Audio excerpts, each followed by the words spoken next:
Bonjour Emmanuel. Lorsque l'on parle d'innovation et du besoin pour les territoires de créer de nouveaux modèles, on évoque souvent la nécessité de favoriser les fameux partenariats public-privé. Avez-vous des exemples récents de réussite? Alors, je ne sais pas si on est une réussite, j'espère, mais en tout cas, déjà, on est déjà un premier phénomène des partenariats publics-privés. C'est dans notre ADN. Dans les fondamentaux d'Open Tourism Lab, on a voulu justement mélanger les genres, d'avoir à la fois donc, des territoires et des partenaires privés dans l'histoire d'Open Tourism Lab. Donc nous, en termes de preuve de cet engagement public-privé, déjà notre gouvernance, on a une instance exécutive qu'on a dénommée un directoire où j'ai autant d'élus de territoire que de chefs d'entreprise. Dans les statuts, notre président est un chef d'entreprise, le vice-président est un élu. Donc on a essayé effectivement d'être dans cet engagement-là. Et au-delà de ça, après c'est justement les résultats que l'on mène, ou en tout cas les missions que l'on a.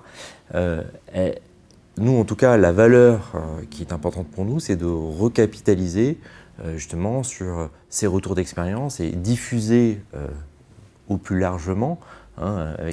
Moi, j'aime bien l'image, en tout cas, du sachet de thé, où par rapport aux missions et sur l'innovation qu'on a pu avoir, pouvoir les diffuser au mieux dans cet esprit-là, véritablement, de partenariat. Et on a, en tout cas, nous, comme on est une structure associative, notre obligation n'est pas de faire des résultats, mais bien, en tout cas, de capitaliser, en tout cas, sur la génération, en tout cas, de cette intelligence collective. Est-ce que l'une des startups qui a accéléré au sein de l'hôtel a récemment, par exemple, conclu un partenariat avec un acteur public? Oui, alors c'est notre quotidien aussi. Peut-être deux exemples. On a l'entreprise WAG Travel, qui est une solution, en tout cas, pour venir analyser les comportements des internautes sur des sites de destination. Donc là, leur dispositif, c'est de mettre des trackers sur des sites internet et de faire tourner leur solution pendant plusieurs mois, aller chercher de la donnée, voir la donnée comportementale de navigation sur le site internet et d'après de pouvoir redonner ces résultats-là aux destinations. Pour pouvoir grandir, pour pouvoir améliorer la solution, la mise en place de ces trackers, ils le font de manière gracieuse.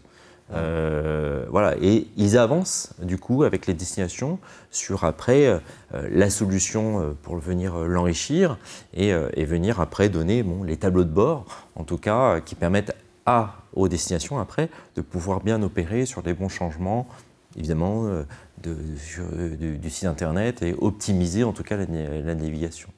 Alors, ce qui veut dire quoi? Souvent, en fait, quand on parle de partenariat public-privé, quand on est dans le start-up et un grand compte, qu'il soit public ou privé, on voit que en fait, ces phases-là, c'est des phases de test, d'expérimentation, où il y a un investissement du côté de la start-up pour pouvoir être sur ces phases d'itération et améliorer la solution. Et ils ont besoin de ce dialogue-là en vue d'une collaboration future et d'un point de vue après contractuel, où il faut bien qu'à un moment ou à un autre, il y ait un deal quelque part entre la start-up et puis la destination. Un autre exemple aussi que j'aime bien citer, c'est une start-up qui est plutôt sur la data, la donnée. Je me souviens que Tom Travel en avait fait un article il y a quelques années, c'est sur Conidis. Ouais. Conidis qui veut vraiment donner de l'intelligence à la donnée des flux. Donc Conidis avait fait ses preuves de concept il y a quelques années sur les stations de ski. Ils ont vraiment fait un pivot quand on les a accompagnés vers les opérateurs de transport. Et là, sur des choses qui sont des dispositifs complexes d'analyse de la data, donc une collectivité leur a demandé de réfléchir à toute une plateforme pour faire de l'analyse prédictive de liaison de transport, dire si on décide d'aller d'un point A à un point B, quel est le meilleur parcours pour l'optimiser sur les temps de descente et de montée des voyageurs. Cet ensemble est assez complexe dans la mise en place et la collectivité n'était peut-être pas en mesure au départ de dire je vais lancer un cahier des charges et je veux ça, et de bien déterminer le contour du ça. Et donc du coup, la collectivité a décidé plutôt de passer par une phase qu'on appelle dans les marchés publics des phases de dialogue compétitif. Donc c'est pendant une phase d'un temps de quelques mois pour être en échange entre la start-up et la collectivité. Donc il y a d'autres du coup candidats en compétition, mais de pouvoir avancer justement sur le périmètre de la solution recherchée après plusieurs mois du dialogue compétitif, s'arrêter, choisir un candidat et aller sur le développement de la solution. Donc c'est ça aussi ce qui est important à dire, c'est que parfois dans les dispositifs souhaités par les collectivités ou souhaités par les destinations, il y a des choses qui sont, voilà, quand on est dans l'innovation, on se lance dans l'inconnu. Et dans cette phase, pour se lancer dans l'inconnu, il faut se prémunir de ces différents temps d'itération. Et en tout cas, nous, c'est ce qu'on prône, et c'est là aussi comment on accompagne les collectivités, pour pas se lancer directement sur un développement, on va dire, informatique, un développement technologique, sans avoir eu ces phases d'itération et de test et de prototypage. Donc cette phase, pour moi, de prototypage est éminemment importante. Alors, je citais ce dispositif qui est propre aux collectivités de pouvoir être dans des dialogues compétitifs, qui peut être très très utile. Mais ces phases-là, en tout cas, sont vraiment très importantes, des messages que j'ai envie de dire, moi, aux collectivités. Donc ne pas hésiter, justement, toutes ces phases de test, de prototypage, avant de partir sur un cahier des charges avec des centaines de milliers d'euros après en termes de développement. Lorsque l'hôtel s'est lancé, c'était un accélérateur. Aujourd'hui, vous avez plusieurs casquettes. Quelle est cette transformation que vous êtes en train d'opérer? Alors oui, c'est un petit peu en lien avec ce que je disais précédemment. On a été un accélérateur, donc on accompagne des startups. On était plutôt sur le marketing de l'œuvre de l'innovation, c'est-à-dire un panel de solutions qui s'adressent. Et puis à un moment, on s'est dit, on pousse ces solutions, mais à l'inverse, c'est quoi ce que demande le marché? Que ce soit des collectivités, que ce soit des opérateurs privés, un camping, un hôtelier, etc. Donc, et puis aussi ces gens-là, ces opérateurs nous ont dit, comme je l'ai dit précédemment, c'est difficile parfois de définir ce que l'on veut. Donc moi, je suis allé regarder, et puis c'était déjà dans l'histoire d'Open Tourisme Lab, mais c'est qu'est-ce qui peut permettre justement d'être dans des processus créatifs, d'être dans des processus d'itération et d'innovation. Donc ça fait depuis un petit bout de temps que moi je travaillais avec des personnes qui sont formées à ces méthodes-là, donc plutôt des designers, donc des designers de services, des designers UX, des designers de la transformation. Donc au fur et à mesure, on a intégré ces compétences-là. Donc aujourd'hui, on a tout un pôle qu'on a nommé Design Innovation, qui permet justement de mener toutes ces étapes. Et à chaque fois, chose importante, c'est de remettre l'utilisateur au centre. Donc dès que ce soit une démarche de démarrage, passer de l'idée au projet, on met après en place des temps de test, de prototypes pour de suite aller tester les choses auprès des utilisateurs finaux. Et puis sinon, quand il faut aussi faire un audit d'une solution existante, là aussi, donc remettre aussi l'utilisateur au centre. Et c'est le b.a.-ba, hein, ça se fait, il n'y a rien de nouveau à l'ouest. Mais donc en tout cas, peut-être en tout cas sur... Dans l'univers du tourisme, ça a été dit sur des tables rondes hier matin, on a été sur des taux de croissance énormes dans cette filière, voilà. Donc personne ne s'est posé des questions, la demande touristique a arrivé. Là, certes, il y a le temps de crise qu'on connaît depuis un an, mais il n'y avait pas que ça. On sait, les questions environnementales sont arrivées sur le devant de la scène, on a parlé beaucoup de surtourisme il y a un an et demi. Donc ça avait reposé un certain nombre de questions. Et ces questions, ça change quand même un certain nombre de modèles. Donc voilà, donc on avait senti déjà qu'il y avait cette demande, en tout cas, maintenant peut-être de repenser l'offre, de repenser les services. Donc aujourd'hui, nous, c'était important qu'on fasse cette transformation au sein d'hôtel.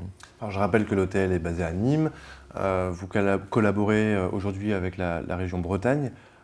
Quelle est la nature de cette collaboration? Alors, D'abord, ouais, merci de reciter. Donc c'est vrai qu'on est basé à Nîmes, donc ça y est, on commence aussi à avoir une antenne aussi à Toulouse.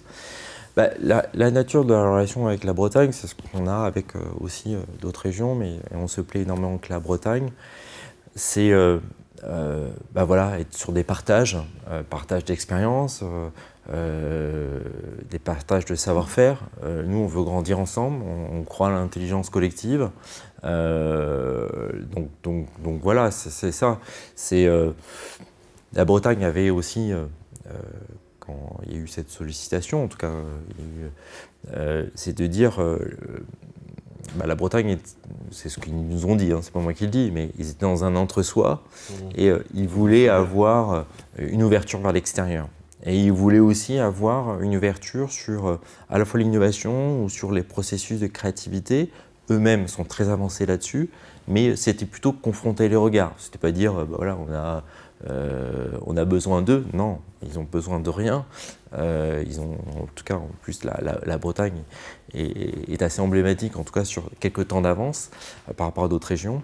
Mais il y avait un besoin, voilà, d'enrichir, de croiser les regards et de se projeter ensemble sur des projets. Donc il a été cité hier dans la table ronde de 17h20, le lancement du dispositif T-Hub avec le GR34, donc l'itinérance autour du GR34 comme projet. Ben, en tout cas, on est ravis, on verra à l'avenir, mais j'espère qu'on sera sollicité par la région pour participer voilà, à ce projet-là. L'Open Tourism Lab vient de signer un partenariat avec la Banque des Territoires. De quoi s'agit-il? Alors, la Banque des Territoires, et c'est donc plus particulièrement avec la direction de la transformation digitale. Donc, la Banque des Territoires, son métier premier, c'est surtout le financement des collectivités dans leurs projets. Mais ils veulent aussi apporter, évidemment, au-delà du financement, de l'ingénierie. Et la Banque des Territoires est en train de mettre en place un certain nombre de dispositifs. Il y a le dispositif Lab des Territoires et le Hub des Territoires qui sera lancé en mai prochain.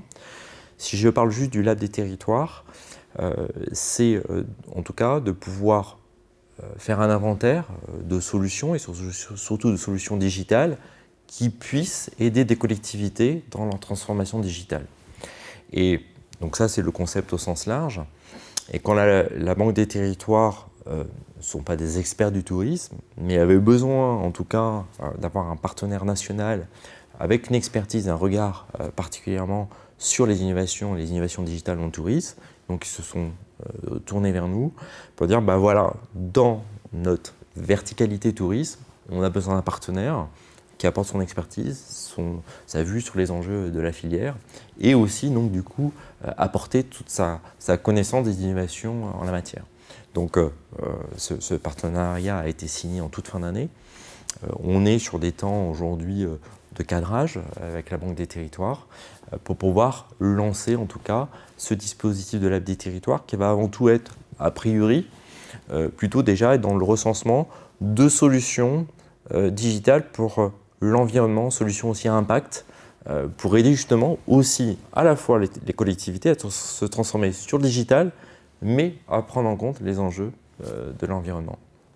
Voilà. Merci beaucoup Emmanuel Bobin.